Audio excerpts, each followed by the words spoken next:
Halos lahat ng mga kababaihan magkasundo na may ugali. Lahat na medyo nakakahiya, ngunit sa katotohanan ng mga ito ay talagang karaniwan. Bakit ang mga habits na ito maaaring tignan bilang mga karaniwang mga sikreto? Ang umutot. Ang mga babae umuutot ng kasing dami ng utot ng mga lalaki. Umuutot sa average na 10 to 20 times bawat araw. Tumitingin sa salamin at pakiramdam, tumataba ka na. Gumagamit ng toilet paper bilang pansamantalang tampon. Kapag minsan hindi mo alam nagsimula na ang iyong period.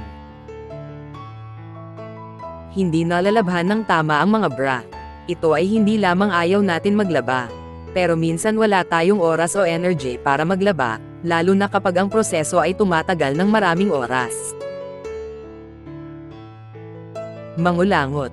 Ginagawa natin ito sa mga lugar na walang nakatingin. Hindi nagsha-shampoo araw-araw. Okay, sino talaga ang may oras mag-shampoo ng buhok araw-araw? Pero ang pag-shampoo araw-araw maaaring magresulta sa isang dry scalp. Inaamoy ang mga damit ng iyong partner. Kinakagat ang kuko. Thank you for watching.